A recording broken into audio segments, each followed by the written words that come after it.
saudara seluruh keluarga Rimbawan Provinsi Papua Selatan. Kami kembalikan kemuliaan hanya bagi nama Tuhan. Terima kasih Tuhan, terima kasih Yesus. Kami bersyukur atas kebaikan Tuhan, atas pertolongan Tuhan yang sungguh mulia dan sungguh ajaib dalam hidup kami.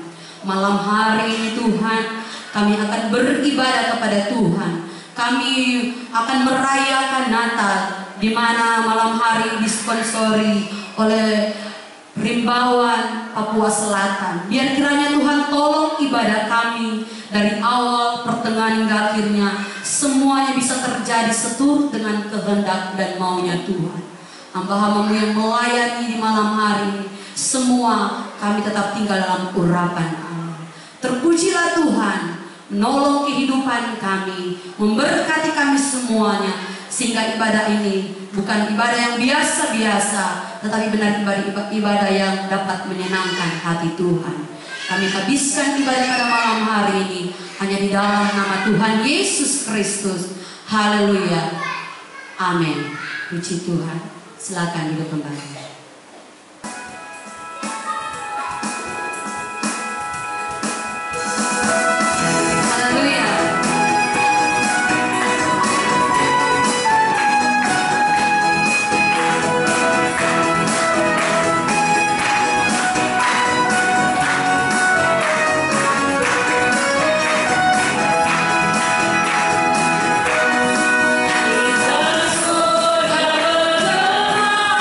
Love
Terang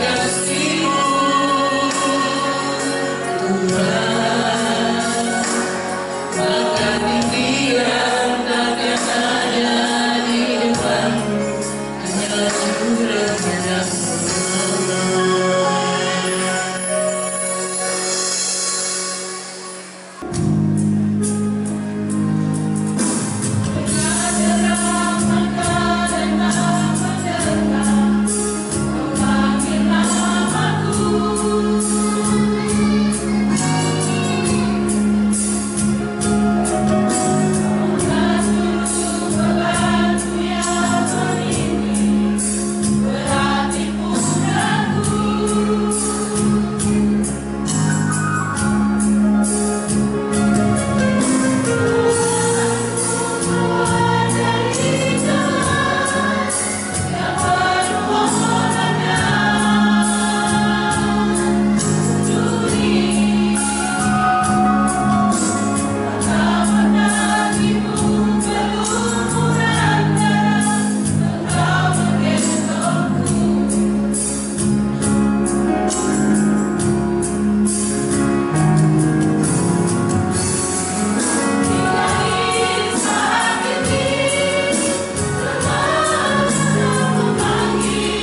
Bupati Kabupaten Merauke atau yang mewakili.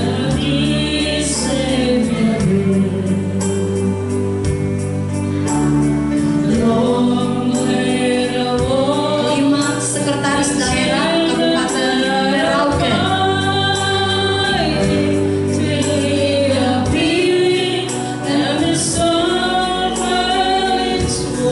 Keenam, Ketua DPR Provinsi Papua Selatan atau yang mewakili.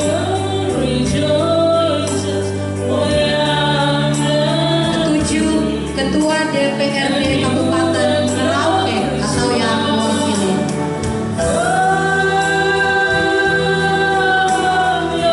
Delapan, Kepala Dinas Lingkungan Hidup, Kehutanan dan Pertanahan Provinsi Papua Selatan atau yang mewakili.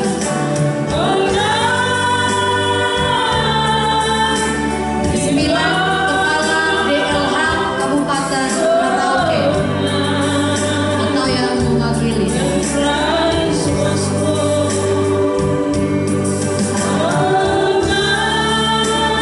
Sepuluh, Kepala BTNW atau yang mewakili.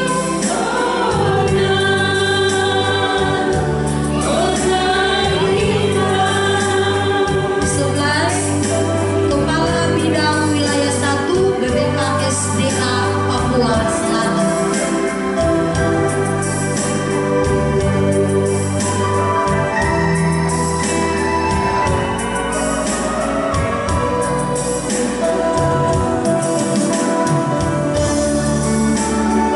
Dua belas, Dandim 1707 Merauke.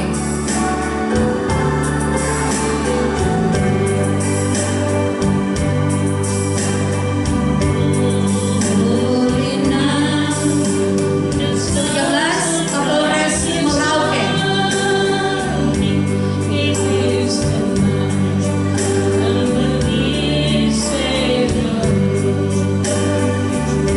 Empat belas, CV1 Mega Karya atau yang mewakili.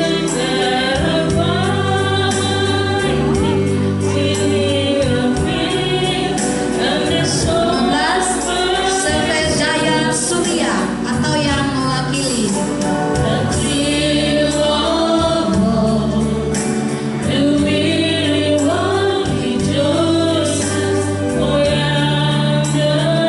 16, CV Putri Lestari atau yang mewakili.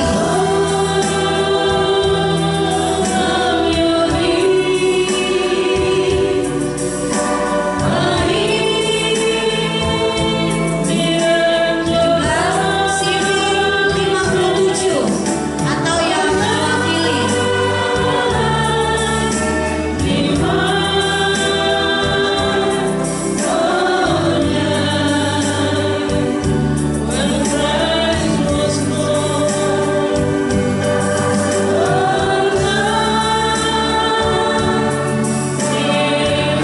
18, dan Lantamal 11 Merauke atau yang mewakili.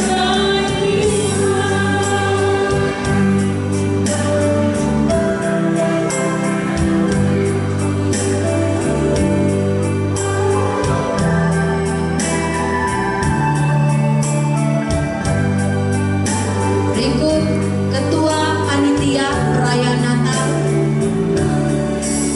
dari keluarga besar yang ada Rimbawan Papua Selatan.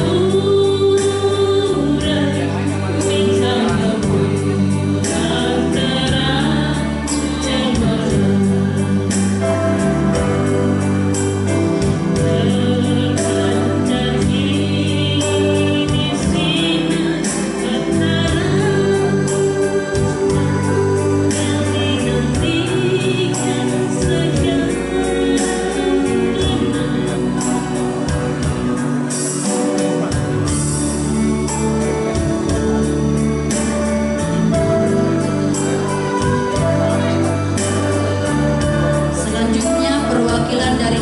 wanita.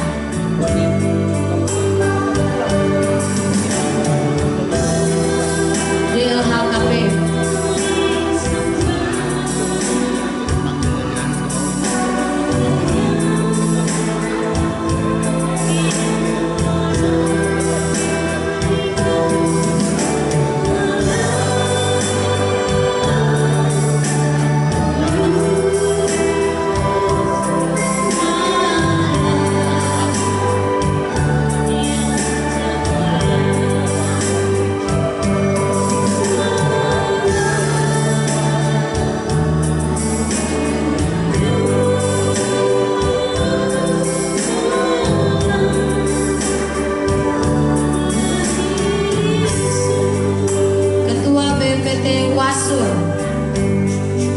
Atau yang mewakili.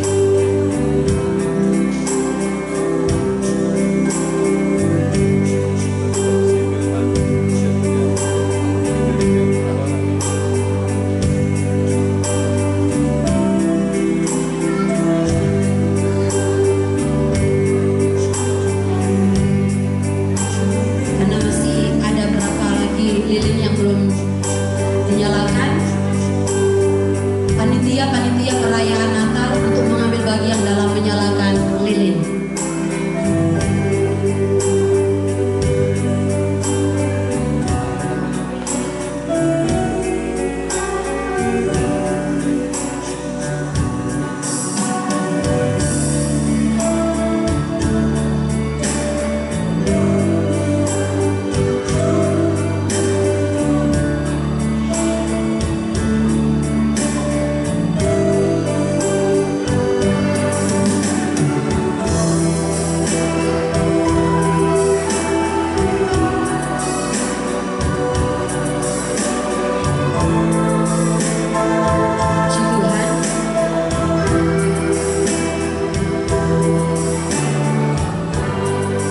Lilin telah dinyalakan dan terang Kristus, kelahiran Yesus Kristus nyata di dalam hidup kita.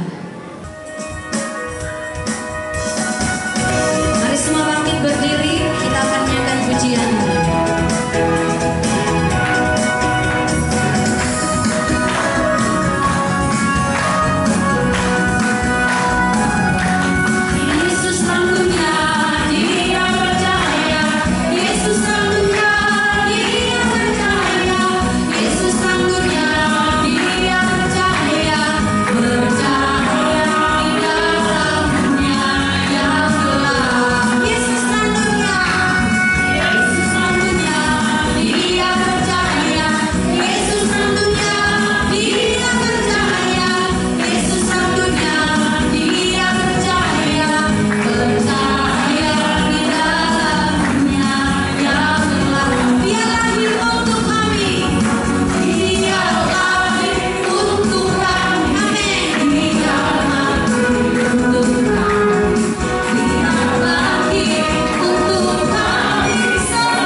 Saya percaya bahwa kita semua yang hadir malam ini, bahwa kita merayakan akan hari kelahiran Tuhan kita Yesus Kristus.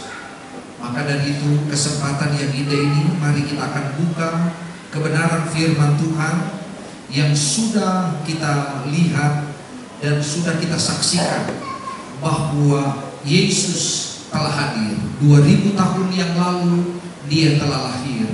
2000 tahun yang lalu Dia telah mati untuk dosa kita semua. Dan 2000 tahun yang lalu Dia sudah naik ke sorga. Dan sekarang ini kita merayakan bukan lagi untuk menyambut kedatangannya kali yang pertama, tetapi kita mempersiapkan diri untuk menyambut kedatangannya kali yang kedua. Maka dari itu saudara, sejarah membuktikan orang-orang yang hidup di zaman pada waktu Yesus lahir, salah satunya adalah para kawanan gembala yang ada di padang Efrata pada waktu itu. Mereka mendapatkan pesan tentang kelahiran Yesus, dan mereka itu adalah orang-orang yang dapat menyaksikan bayi Yesus yang lahir. Bukan berarti kita yang pada saat itu belum ada, dan kita juga dikatakan bahwa kita bukan orang yang berbahagia, bukan. Tetapi Alkitab berkata, kita ini tidak lagi menyambut Yesus yang baru lahir, tetapi kita ini yang akan menyambut Yesus yang akan datang kedua kali. Bukan sebagai bayi yang baru lahir, tetapi kita akan menyambut kedatangannya pada kali yang kedua dengan firman Tuhan berkata dengan apa? Dia sebagai raja untuk memisahkan mana orang benar dan mana orang yang tidak benar. Maka dari itu percayalah kepada Dia bahwa dikala Dia berjanji, Dia akan datang pada kali yang kedua. Dia akan menyambut saya dan saudara. Dia akan menjemput saya dan saudara. Maka dari itu saudara, kita melihat tema pada malam ini yang saudara perhatikan dalam tema ini. Tetapi sebelumnya mari kita buka Alkitab kita. Kita buka di dalam kitab Lukas sesuai dengan tema yang disampaikan lewat keluarga besar Rimbawan Papua Selatan dalam Natal mereka, dan mengundang kita semua untuk berbahagia menyambut Natal, damai Natal itu. Mari kita akan buka kitab Lukas pasal yang kedua sesuai dengan tema yang ada di depan. Lukas pasal 2 ayat yang ke-15. Saya akan membacakan ayat yang seutuhnya supaya saudara dapat melihat ayat yang seutuhnya seperti apa. Tetapi inti dari ayat ini kita sudah lihat di depan. Firman Tuhan berkata demikian. Saya akan bacakan dan saudara dapat menyimaknya dengan baik. Lukas pasal 2 ayat yang ke-15 dikatakan demikian. Setelah malaikat-malaikat itu meninggalkan mereka dan kembali ke sorga, gembala-gembala itu berkata seorang kepada yang lain, marilah kita pergi ke Betlehem untuk melihat apa yang terjadi di sana, seperti yang diberitahukan Tuhan kepada kita. Katakan amin. Saudara, kalimat ini dikatakan dalam tema ini, dikatakan marilah sekarang kita pergi ke Betlehem. Kira-kira dikala ayat ini atau tema ini berkata marilah sekarang kita pergi ke Betlehem, kira-kira kalau saya ajak saudara pergi ke Betlehem, pasti saudara akan berkata Betlehem yang sekarang ini lagi mengalami situasi yang memanas, yaitu Israel sekarang ini. Maka kalau saudara lihat, para gembala ini mengajak teman-teman mereka satu dengan yang lain, marilah kita ke Betlehem. Tetapi ayat kalimat selanjutnya berkata, kita akan menyaksikan berita yang disampaikan oleh para malaikat, dan para malaikat itu sudah naik ke surga. Kalau saya ajak marilah kita ke Betlehem, saya mau bertanya, adakah di antara para atau keluarga besar Rimbawan Papua Selatan ini sudah pernah pergi ke Betlehem? Ada di antara Bapak Ibu yang sudah pernah pergi ke Betlehem? Ini Betlehem yang dimaksud ini Betlehem yang dimaksud, dan betul. Ini Betlehem yang dimaksud ini itu 2000 tahun yang lalu. Tetapi yang sekarang, adakah di antara saudara sudah pernah pergi ke Bethlehem?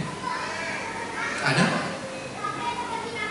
Bethlehem itu yang disebut dengan tanah Bethlehem, yang sekarang perlu saudara ketahui, tanah itu juga yang disebut sebagai tanah Palestina. Saya 20 kali saya pergi melihat Bethlehem itu. Kalau saya berangkat tahun depan berarti 21 kali saya pergi ke Bethlehem. Dan Bapak Ibu yang dikasihi, di Bethlehem itu kita akan melihat sejarah tentang lahirnya Yesus, sejarah tentang di mana Yesus dibesarkan. Kita akan berada di satu tempat yang disebut dengan Padang Efrata, tempat di mana para gembala menyaksikan,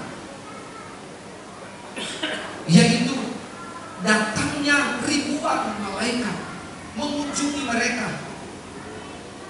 Tetapi Bethlehem di zaman 2000 tahun yang lalu berbeda dengan Bethlehem di zaman sekarang. Bethlehem di zaman 2000 tahun yang lalu tidak ada konflik. Tetapi Bethlehem di zaman sekarang itu begitu hebat konfliknya. Saudara, konflik yang terjadi di sana, padahal kehidupan orang Kristen di sana dan kehidupan orang Muslim di sana aman-aman saja, tidak ada masalah. Kalau saya ada di Bethlehem, saya lebih banyak bertemu dengan para warga yang ada di sana, dan mereka keluarga, baik dari warga Muslim maupun dari warga Kristen. Tetapi di waktu saudara keluar dari Bethlehem menuju Yerusalem, saudara akan bertemu dengan orang-orang di mana di sana saudara akan bertemu jalan, saudara akan bertemu dengan orang-orang Muslim dan orang-orang Kristen. Yang saudara akan temukan adalah orang-orang Yahudi di sana. Kehidupan kekeluargaan di Bethlehem itu sungguh luar biasa. Saya menyaksikan dengan mata kepala saya sendiri bagaimana kehidupan Kristen dan kehidupan Muslim itu luar biasa. Maka kalau saudara lihat dalam tema ini, dengan damai Natal, damai Bethlehem maksudnya, dikatakan apa? Kita tingkatkan itu semangat kerja. Amin. Semangat kerja itu kita harus utamakan. Dan di dalam kata semangat kerja ini dikatakan apa? Ada kekompakan. Bukan berarti semangat kerja kita sikut teman kita, di mana dia mau naik kita tusuk dia dari belakang. Bukan itu caranya. Karena itu bukan damai Natal. Itu bukan keadaan Bethlehem yang sesungguhnya. Saudara, sejarah membuktikan Bethlehem. Kalau saudara lihat di dalam terjemahan asli, kata Bethlehem ini dibagi dalam dua bagian, yaitu Bait dan Lem. Kalau di dalam terjemahan, kata Bait itu berarti rumah atau Bait rumah, sedangkan Lem itu disebut roti dalam terjemahan Yunani. Kalau orang-orang Arab, mereka terjemahkan lem itu daging. Lem itu daging. Jadi Bethlehem itu artinya rumah roti. Kalau orang Yahudi, lem itu mereka terjemahkan gandum. Rumah gandum orang Yahudi. Orang Kristen rumah roti. Orang Arab rumah daging. Sama. Roti, daging, dan gandum. Rumah roti. Itu Bethlehem itu adalah gudang roti, gudang daging, gudang gandum. Dan saudara tahu, sejarah membuktikan itulah yang disebut sebagai kota Daud. 1500 tahun sebelum Yesus datang, 2500 tahun sebelum Yesus datang, itu Bethlehem itu disebut sebagai kota Daud. Tetapi saudara tahu, peristiwa Bethlehem ini adalah peristiwa dari apa, saudara? Membuktikan tentang munculnya Mesias di sana. Karena Bethlehem ini tidak terlepas dari peristiwa kejadian. Peristiwa kejadian tentang peristiwa jatuhnya manusia dari dosa. Kita kenal moyangnya kita, nenek moyangnya kita, yaitu Adam dan Hawa. Kitab Kejadian membuktikan bagaimana Adam dan Hawa, saudara. Kejadian pasal 1 ayat 27, Allah menciptakan Adam dan Hawa menurut gambar rupa dan teladannya. Dan Alkitab berkata, dia sempurna, itu nenek moyangnya kita. Baik dia dari 5 agama yang ada di seluruh dunia ini, di seluruh Indonesia maupun seluruh dunia, dari berbagai macam agama yang berbeda, kita mempunyai moyang yang sama, yaitu Adam dan Hawa. Tetapi kalau saudara perhatikan, Adam dan Hawa diciptakan Allah itu sempurna, terdiri dari tubuh, jiwa, dan roh. Alkitab berkata bahwa manusia yang diciptakan oleh Allah, Adam dan Hawa, ditempatkan di satu tempat yang namanya, tempat itu di dalam Kejadian pasal 2 itu yang disebut dengan nama Taman Eden. Sehingga Kejadian pasal 2 ayat 15, waktu Adam selesai diciptakan bersama dengan Hawa, bisa dikatakan bahwa dia itu adalah pelopor. Saudara belum memiliki jabatan tentang kehutanan dan lain sebagainya, merawat yang namanya kehutanan. Dia itu yang dipercayakan Tuhan langsung untuk menjaga itu yang namanya hutan. Dia yang menjaga itu hutan. Dia dipercayakan untuk apa? Kejadian pasal 2 ayat 15, Alkitab berkata, Allah mempercayakan Adam untuk mengelola hutan, untuk memelihara hutan. Saudara juga dipercayakan oleh pemerintah untuk menjaga, memelihara, dan mengelola hutan. Amin. Jadi kalau mau dipikir, bagian kehutanan ini harus berbangga. Sebab sebelum ada dinas-dinas yang lain, departemen yang lain, departemen pariwisata, departemen apa lagi, administrasi dan lain sebagainya, departemen kehutanan lebih dulu ada. Coba kita lihat Kejadian pasal 2 ayat 15, departemen kehutanan yang lebih dulu ada. Allah berkata, jaga ini taman hutan, jaga, pelihara, dan bahkan apa? Alkitab berkata Adam dan Hawa memberi nama semua binatang yang ada di dalam taman itu. Sebab itu saudara, waktu Allah menciptakan manusia, ingat 7 hari Allah menciptakan manusia. Hari pertama Allah ciptakan terang, hari kedua Allah ciptakan cakrawala atau bentangan, hari ketiga Allah ciptakan darat dan tumbuhan, hari keempat Allah ciptakan benda-benda penerang, hari kelima Allah ciptakan binatang-binatang yang ada di udara dan binatang-binatang yang ada di air, hari keenam Allah ciptakan binatang-binatang yang ada di darat, binatang-binatang yang memamalia, binatang-binatang yang ada di darat. Itu hari keenam, termasuk buaya darat. Semua Allah ciptakan yang ada di darat. Hari keenam terakhir Allah ciptakan manusia. Dan manusia itu bersama dengan binatang-binatang yang ada di darat, itu mereka diciptakan pada hari yang keenam. Hari ketujuh Allah berhenti. Sebab itu Allah menempatkan di dalam kitab Kejadian pasal 2 dan pasal 3, Allah menempatkan Adam dan Hawa di satu tempat yang namanya Eden, yang ada di dalam taman. Jadi perbedaan tempat tinggal tidak ada kan di antara saudara, walaupun kerja di bagian dinas kehutanan, tidak ada yang tinggal di hutan kan? Sama seperti Adam dan Hawa. Mereka tidak tinggal di hutan, mereka tidak tinggal di taman, mereka tinggal di Eden. Di luar Eden itu yang namanya taman. Maka tempat tinggal Adam dan Hawa itu yang namanya Eden. Sedangkan tempat tinggal binatang-binatang itu namanya taman. Maka pada waktu Alkitab berkata, pada waktu Adam dan Hawa pergi ke taman, dari Eden mereka pergi ke taman, mereka mulai memberi nama, ini menjaga dan merawat, memberi nama semua binatang. Dan ingat, setelah mereka memberi nama, mereka masuk lagi ke Eden. Kenapa di Eden? Karena di Eden adalah tempat tinggal manusia Di Eden itu ada hadirat Allah. Di Eden itu manusia dengan Allah berbicara langsung. Dan Alkitab tidak menceritakan bagaimana manusia hidup berdampingan dengan binatang. Tidak. Manusia tinggal di yang namanya Eden. Sebab itu Alkitab berkata, Kejadian pasal 3, buah yang ada di dalam Eden ini yang disebut dengan buah kehidupan, silakan engkau makan. Tetapi di taman ada dua macam buah. Buah dikatakan buah untuk kebutuhan jasmani, dan buah yang kedua adalah buah pengetahuan baik dan jahat. Saudara tahu, waktu di taman, singkat dalam pelajaran ini, Alkitab menuliskan bahwa apa?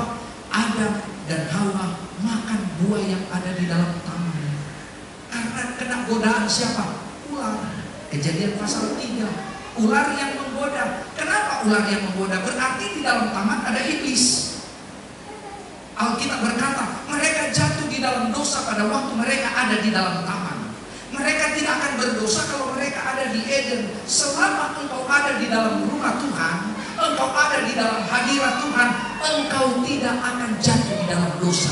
Karena apa? Imanmu terjaga. Tetapi di waktu engkau ada di luar hadirat Allah, ada banyak dosa sementara diperhadapkan kepada saya dan saudara.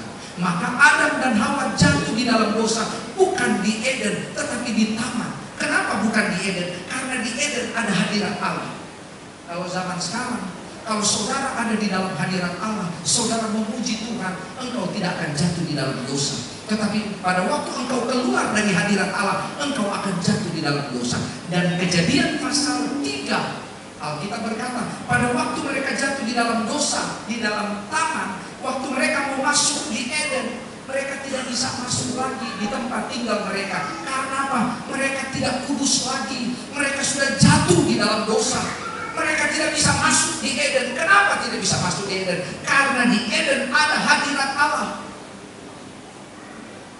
Maka mereka tetap ada di taman.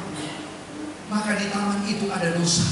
Saudara tahu, Alkitab menulis Kejadian pasal 3 ayat yang ke-15. Ini Lukas pasal 2 ayat 15.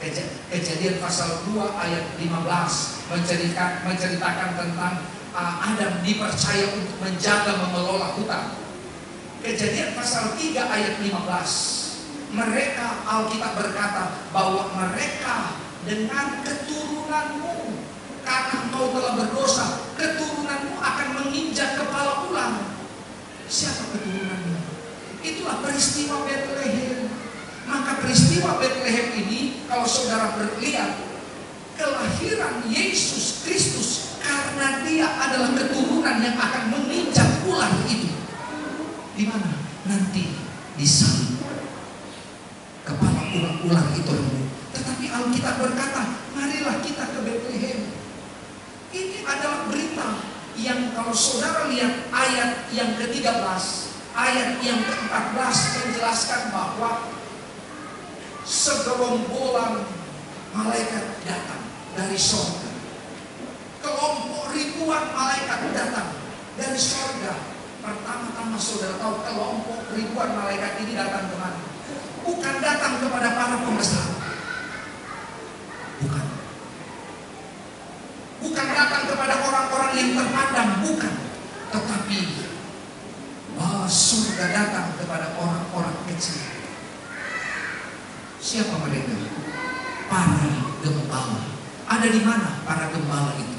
Alkitab berkata di dalam Lukas pasal 2 ayat 14, mereka itu berada di padang. Mereka tinggal tidur di sana. Mereka tidak punya rumah. Tetapi Alkitab berkata, bala tentara surga datang mengunjungi mereka. Kalaupun saudara tinggal di mana, di tempat saudara tidak ada tempat tinggal. Dari tubuh yang baru kita akan mendapatkan apa? Wajah yang baru.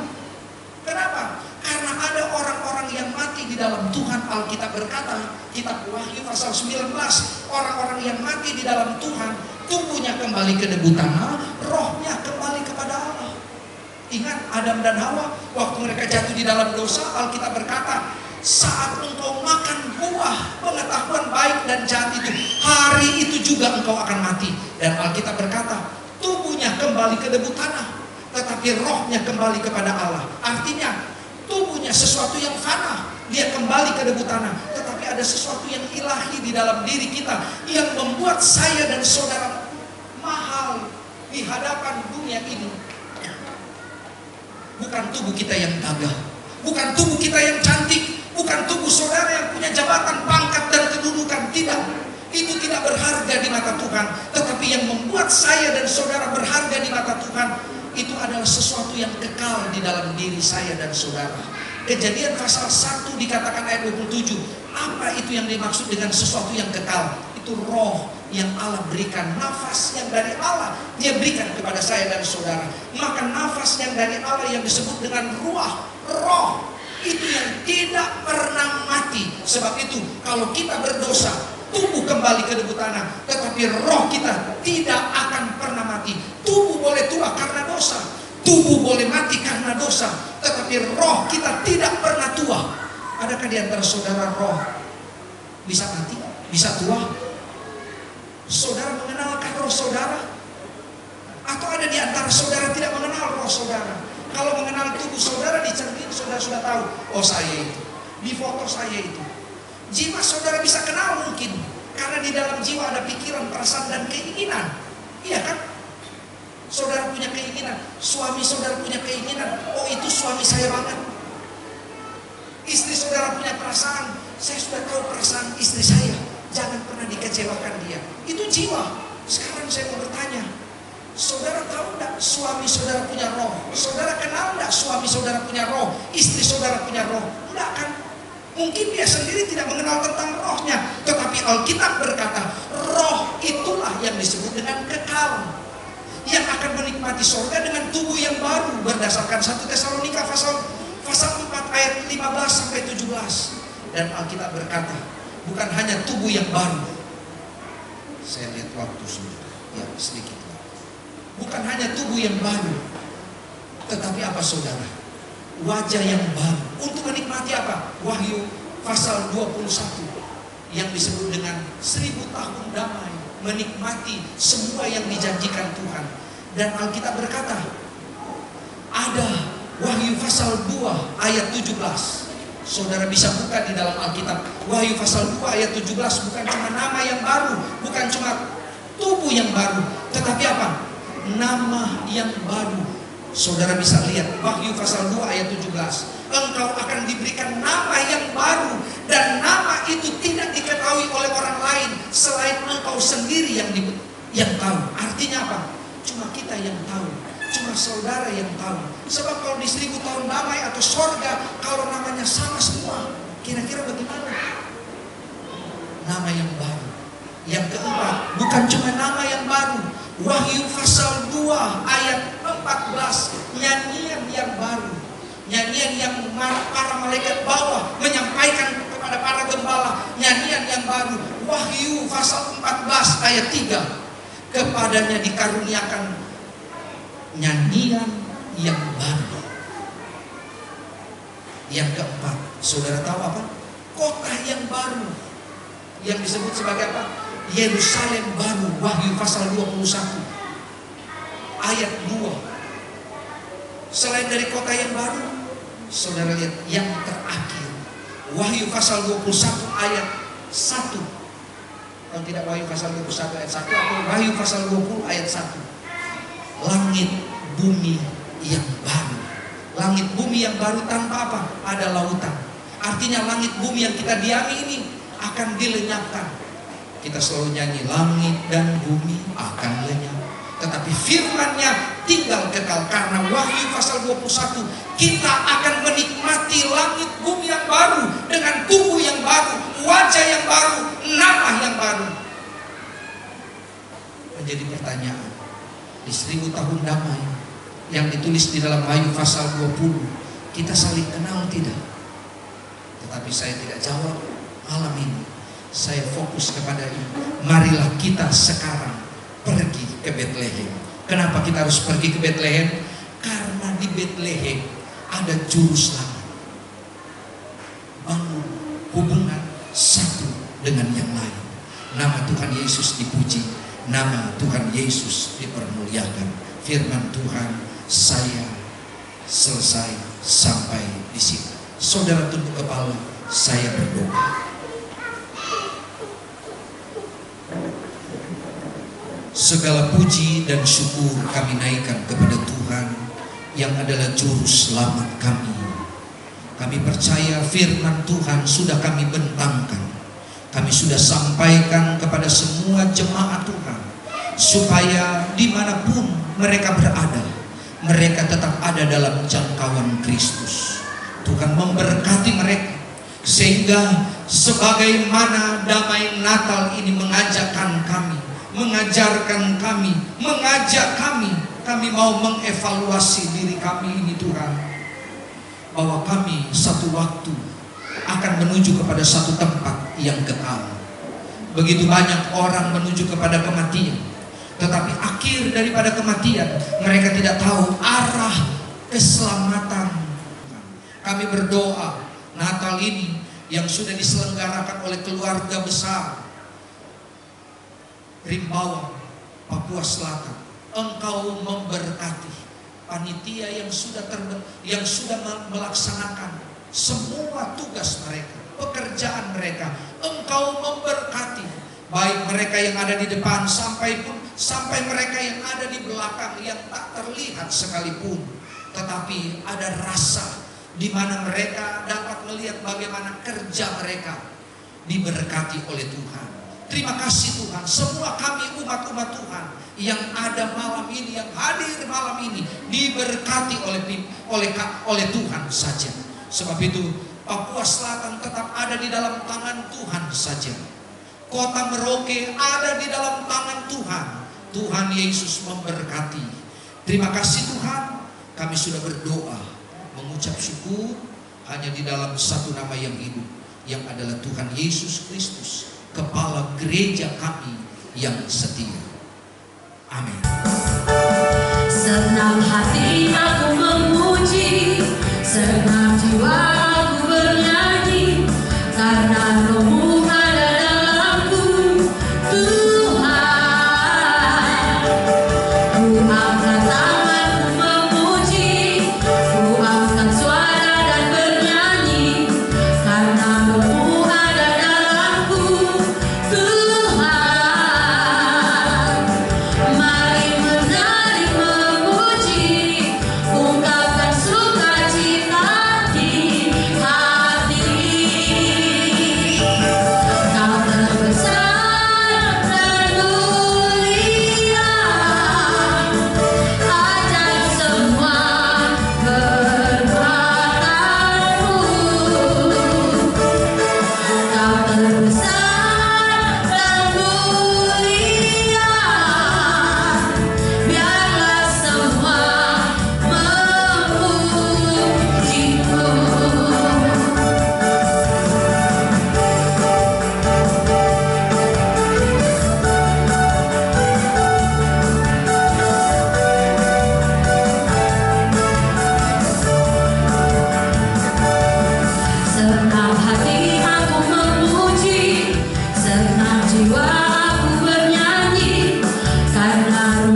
Diberkatilah engkau dan keluargamu.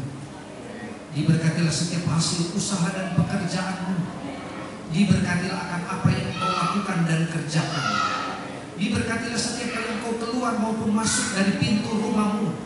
Diberkatilah akan apa yang engkau tabur, akan apa yang engkau tuai. Sebab berkat Abraham, berkat Ishak dan berkat Yakub, serta berkat perjanjian baru kasih karunia di dalam Tuhan Yesus Kristus menyertaimu senantiasa. Jemaat yang dikasihi Tuhan, pulanglah dan bawalah berkat yang besar daripada Allah Bapa, kasih sayang daripada Yesus, penghantaran, penghiburan, serta damai sejahtera yang dikerjakan oleh Allah Roh Kudus menyertai kita semua mulai hari ini sampai Maranatha, Tuhan Yesus datang pada kali yang kedua. Sebab di dalam nama Tuhan Yesus Kristus, semua yang percaya katakan amin. Selamat malam.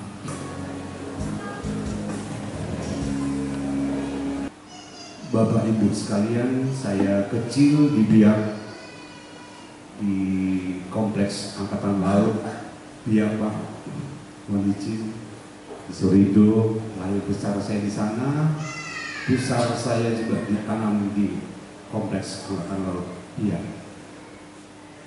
Bapak Ibu yang saya sayangi, bahwa toleransi kita itu sudah sejak dulu saya rasakan bahwa sedemikian akrab seperti yang disampaikan oleh Bapak Pembuka Agama, bahwa bukan Nasrani atau Muslim, tetapi kita sudah terbiasa dengan toleransi itu. Bapak Ibu yang saya sayangi, bahwa dulu waktu kita kecil-kecil dulu, setiap mau perayaan sholat Idul Fitri, itu teman-teman Nasrani itu yang membersihkan lapangan. Mereka membersihkan lapangan, membuat arah kiblat, itu mereka. Nah, begitu pula sebaliknya.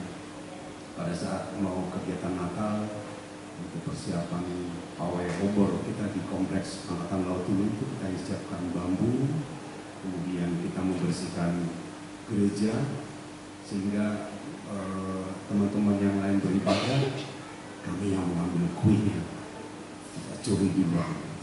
Jadi Pak Pendeta ngamuk sama kita. Bapak Ibu yang saya sayangi, dengan semangat Natal kita pada malam hari ini, jadi dengan damai Natal kita tingkatkan semangat kerja, kekompakan, kasih, persaudaraan seluruh keluarga besar Rimbawan Provinsi di Papua Selatan. Saya harap semua kekompakan itu tetap terjaga, bukan dengan kondisi kita bersama pada malam hari ini, tetapi dengan segala kekurangan, semuanya kita bisa hadir. Ini mohon maaf kita percepat, karena takutnya nanti kalau sudah Natalan banyak yang cuti, Bu, Bapak. Jadi ya biar sudah kita laksanakan Natalnya bulan Desember saja. Nah, kalau bulan Januari nanti banyak yang belum hadir di tengah-tengah kita.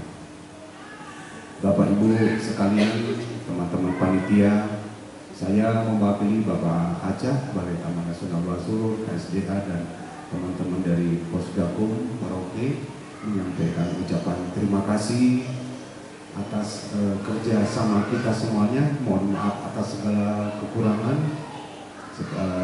Sepertinya yang pertama ya ini, karena baru terbentuk, sebenarnya sudah 2 tahun, tetapi baru tahun yang kedua ini kita membuat Natal gabungan seluruh Rimbawan. Bapak Ibu yang saya hormati, panitia, teman-teman semuanya, saya harap bahwa semua kekompakan ini kita tetap saling terjaga. Itu saya harapkan tetap persaudaraan kita, kekompakan, kasih kita dengan menyongsong hari Natal dan tahun baru nanti tetap terjaga. Saya sampaikan terima kasih untuk teman-teman BPKH Jadi berapa kali hari raya itu pasti di tempat tugas terus. Dulu tahun 2020-2021 Pak tidak salah, saya mengurusi teman-teman BPKH ini ada sekitar 15-20 orang untuk lebaran. Mereka tidak di tengah keluarga, tetapi mereka ada di Merauke waktu itu, jadi mereka lebaran di rumah. Saya titipkan pesan untuk semua teman-teman dari BPKH bahwa jauh dari keluarga, tetapi ada keluarga di Merauke. Kami adalah keluarga kalian semua. Saya pikir begitu, tiada gading yang tak retak. Saya mohon maaf atas segala kekurangan, mewakili Bapak Haja, Bapak Agung, dan teman-teman dari Posgakum. Saya menyampaikan ucapan terima kasih atas luangan waktu, keringanan langkah untuk kita bersama-sama menghadiri acara ini. Saya akhiri. Terima kasih. Wassalamualaikum warahmatullahi wabarakatuh. Shalom, salam sejahtera untuk kita sekalian. Om Santi Santi Om. Selanjutnya bersiap-siap kepada Bapak Ibu pejabat struktural serta Bapak Ibu eselon 3 dan 4 lingkup dinas lingkungan hidup, kehutanan dan pertanahan Provinsi Papua Selatan. Kepada Bapak Pendeta dipersilakan ke atas panggung untuk melakukan sesi foto bersama. Setelah ini Bapak Ibu yang di atas panggung mohon tetap di atas panggung, dan kepada para mitra dan sponsor agar juga dapat bergabung ke atas panggung untuk melakukan sesi foto bersama. Kami bersyukur kepada Tuhan malam ini setelah selesainya semua rangkaian ibadah dan perayaan Natal kami. Tuhan, kami akan mau menerima berkat yang sudah disediakan lewat panitia. Engkau memberkati setiap tangan-tangan yang sudah terulur. Mereka memberi dengan susah payah, mereka berkorban, mereka bekerja. Tuhan balas berkat semua yang sudah mereka kerjakan. Dan kami akan menerima berkat yang sudah disediakan. Kuduskan lewat kebenaran firman-Mu. Memberkati tubuh jasmani kami dikuatkan guna hormat untuk kemuliaan nama Tuhan saja. Kami mau terima berkat yang sudah disediakan, dan kami akan makan bersama-sama dengan sukacita dan damai Natal yang ada pada malam ini. Kami sudah terima dan kami rasakan di dalam nama Tuhan Yesus Kristus. Amin.